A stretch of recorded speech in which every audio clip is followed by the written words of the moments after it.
안녕하세요. 자기계발 및 마음건강 지킴이 에렌입니다. 여러분은 지금 이 화면에 보이는 방이 하나 있습니다. 이 방이 어떻게 느껴지는지 혹은 어떤 생각이 드는지 한번 잠시 시간을 좀 가져보겠습니다. 근데 어떤 사람은 이 공간이 다 채워졌다라고, 충분히 채워졌다라고 느끼는 사람도 있을 것이고, 어떤 사람은 이게 달랑 화분 하나 있는데 라고 생각을 할 수도 있습니다. 다 채워짐으로 비추어질 수도 있을 것이고, 이제부터 하나씩 하나씩 채워야겠다 라고 하는 다짐이나 의지로 해석이 될 수도 있을 겁니다. 과연 그 차이는 뭘까? 왜 어떤 이에게는 채워짐이라고 한다면 어떤 이는 이제 채워야 될 거. 이 차이가 뭘까? 라고 할 때 가장 보편적이면서도 일반적인 답은 아마 그거는 성격의 차이일 거야. 이렇게 해석을 합니다. 물론 이제 성격의 차이도 맞습니다. 그런데 이제 저는 멘탈이라고 하는 차이로 한번 해석을 좀 해보려고 합니다. 그래서 시즌 5는 멘탈 스토리라고 하는 주제를 잡아봤고, 개인적으로 저의 전공 학문 영역이고 이런 전공 키워드를 좀 다룰 수 있게 되어서 정말 기대가 됩니다. 여러분도 저만큼 기대를 해주시면 좋겠습니다. 멘탈이 뭘까? 멘탈을 이제 우리나라 말로 번역을 하면은 정신이라고도 번역을 하고 혹은 마음, 그리고 한자로 표현한다면 심지라고 표현을 합니다. 마음심의 뜻지, 뜻지자에도 또 마음이 들어가 있네. 일단 마음이라고 하는 걸 표현합니다. 그런데 이제 제가 이 멘탈 키워드를 시즌 5에 좀 정한 이유는 인터넷을 검색하다가 이 멘탈과 관련되어 있는 재밌는 어휘들을 많이 발견했습니다. 멘탈 붕괴, 그래서 멘붕이라고도 표현하고 있고, 멘탈갑, 강철 멘탈 이렇게도 표현하고 있고, 반면에 이제 유리 멘탈, 두부 멘탈, 쿠쿠다스 멘탈, 그래서 멘탈을 조금 약하다라고 하는 표현을 쓰는 것 같습니다. 그래서 멘탈이라는 키워드를 현대인들이 되게 관심을 많이 가지고 있구나 라고 생각을 했고, 그래서 시즌 5의 멘탈 키워드를 한번 세팅을 했습니다. 자, 멘탈 뭘 말할까 했을 때 단어에 그냥 사전을 좀 찾아보면 멘탈은 말 그대로 그냥 정신이라고 하는 혹은 마음이라고만 표현합니다. 그런데 유난히도 우리나라 사람들은 멘탈이라고 하는 단어에 정신 플러스 파워라고 하는 것을 결합시켜서 해석을 합니다. 그래서 멘탈이 강하다라고 하는 것을 정신력으로 해석을 하는 것 같습니다. 그래서 멘탈은 정신력이야 이렇게 하는데, 과연 그러면 정신력은 뭘 말해? 라고 했을 때 우리가 이제 살아가다가 살면서 좀 불편한 것들이 발생합니다. 때로는 사건이 되기도 하고 스트레스가 되기도 하고 고통이 되기도 하고 마음 아픔이 되기도 할 것인데, 그런 것들이 흔들리지 않고 평정심을 유지할 수 있을 때 그 사람들을 우리가 이제 정신력이 강하다라고 해석을 합니다.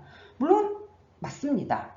그런데 과연 정신력이 강하다라는 게, 멘탈이 강하다라고 하는 게 학문의, 전공 학문의 영역에 들어가서는 어떤 의미로 해석을 하고 있는지 저는 여기에 좀 초점을 좀 맞추려고 합니다.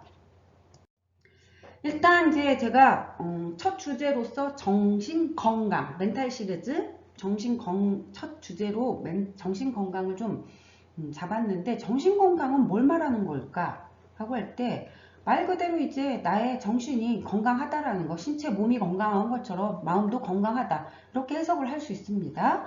그런데 이 정신건강을 두 가지 관점에서 접근이 가능합니다. 해석이. 하나는 병리적이고 질병 모형에서 정신 건강을 설명할 수가 있고, 또 하나는 적응적이면서도 성장 모형의 관점에서도 해석이 가능합니다.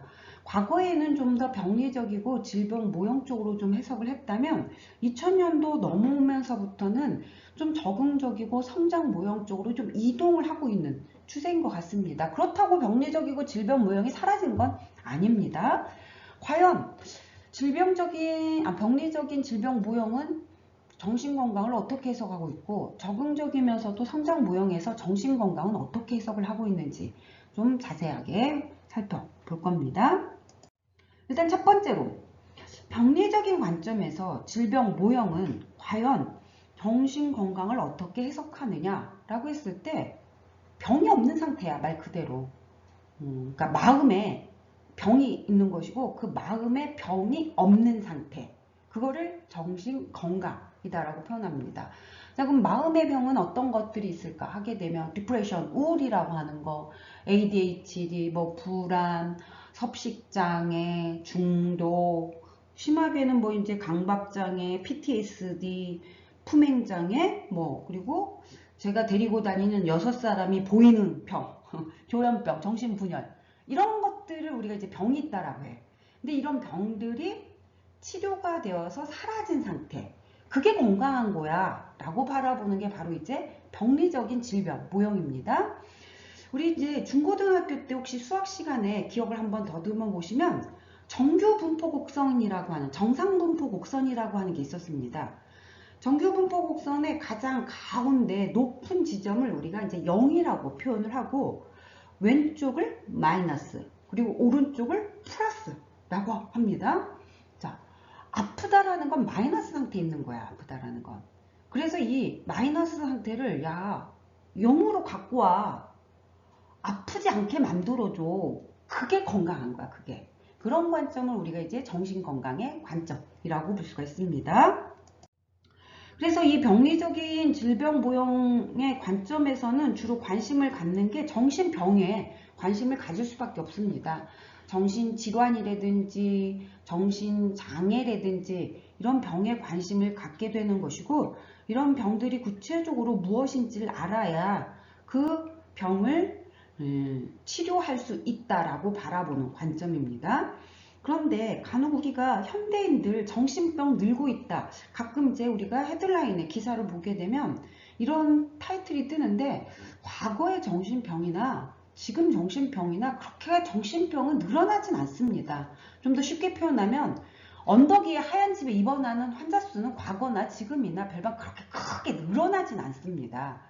그런데 신경증은 늘어나고 있는 건 사실입니다. 그래서 과거에 비해서 현대사회에 들어오면서부터 신경증이 굉장히 많이 늘어나 있는 상태입니다. 그래서 현대사회 정신병이 늘고 있다라는 것은 정확하게 표현하면 현대사회 신경증이 늘고 있다. 요 말일 겁니다. 자, 신경증은 어떤 상태냐 하게 되면 일반적으로 내가 아무런 일상에 문제가 없을 때는 정상인들하고 동일합니다. 그런데 내가 이제 신경증 상태라는 건 스트레스가 되었든 상처가 되었든 뭔가 사건이 되었든 그 상태에 딱 들어가게 되면 일반 건강한 사람들이 보여주고 있는 특성하고는 다르게 언덕 위에 하얀 집에 있는 사람들이 보여주는 특성들이 등장을 합니다. 그 상태가 신경증인 거야, 신경증. 그래서 신경증 상태는 스스로도 자각이 되고 타인에 의해서도 자각이 됩니다. 나 옛날에는 이러지 않았는데 자꾸 왜 이러지? 이런 거. 아니면 타인이 야, 너 뭔가 좀 변화한 것 같아. 뭔가 조금 달라지는 것 같아. 예전에 안 그랬던 것 같은데 너 너무 크게 오버해. 라고 하는 이런 피드백이 들어왔다 하게 되면 건강한 상태 아니야. 그게 신경증 상태인 거야.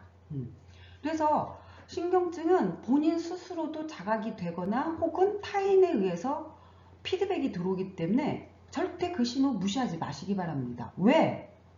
건강한 사람이 어느 날 갑자기 언덕 위에 하얀 집에 가는 정신병으로 이동하지 않습니다.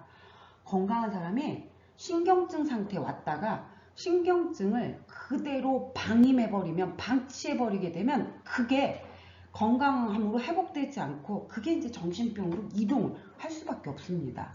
그래서 신경증 상태 무시하지 마시고 본인 스스로 혹은 누군가의 도움을 받아서 자꾸 건강해지려고 하는 노력들이 필요합니다. 자, 몸이 건조하게 아무런 문제가 없는 일상, 당연한 일상 아닙니다. 건강하다라고 하는 지표입니다. 마이너스가 없어. 지금 내가 건강한 거야.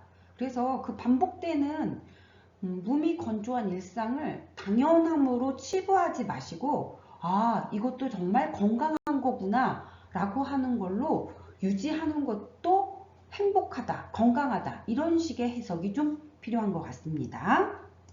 자, 두 번째, 적응적인 성장 모형 관점이 있습니다. 야, 우리가 단순하게 환경에 순응만 해야 돼? 아니지. 내가 살기에 적합한 환경으로 내가 좀 바꾸는 것도 필요하지 않아? 그래서 내 능력을 발현시켜서 내 삶을 독립적으로, 건설적으로, 자주적으로 처리할 수 있는 힘을 만드는 상태. 거기가 건강한 거야. 이렇게 바라보는 관점입니다. 자, 정규 분포 곡선으로 표현한다면 0의 상태에서 플러스 방향으로 좀 이동하자라고 하는, 그래서 좀 더 나아지자, 성장하자라고 하는, 이것과 대표적인 키워드가 우리가 알고 있는 웰빙이라고 하는 것들, 이런 개념이라고 해석을 하시면 되겠습니다. 자, 2000년도 넘어오면서부터 심리학의 분야 중에 등장한 게 긍정심리학, 그리고 행복심리학, 건강심리학, 이런 학문들이 영향력을 가지기 시작합니다. 왜? 우리가 아픈데 아픔이 사라졌다라는 게 행복한 거야?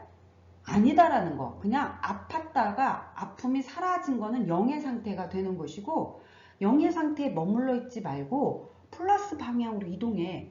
그게 행복하기 가야 되는 거야. 긍정적으로 가야 되는 거야. 건강함으로 가야 되는 거야. 이런 개념으로 설명을 합니다.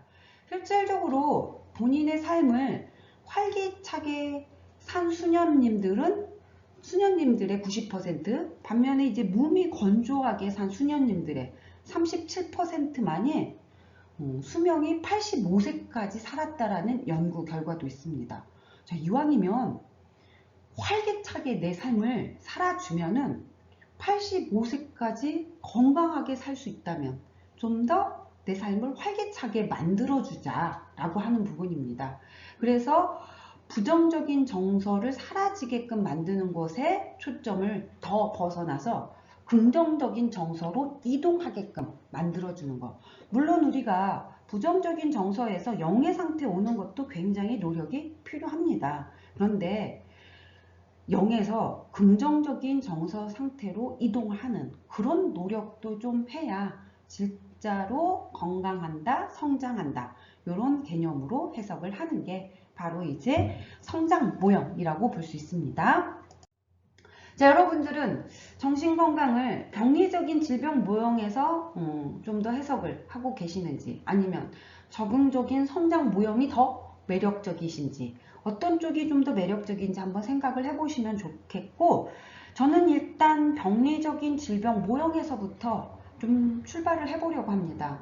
그래서 우울하는 게 뭔지, 불안하다라는 게 뭔지, 자폐증은 뭔지, 성격장애는 뭔지, 이런 개념들에 대해서 여러분들과 함께 공유를 해보는 컨텐츠를 시즌5에서 한번 시작을 해보겠습니다. 멘탈은 지속되겠습니다.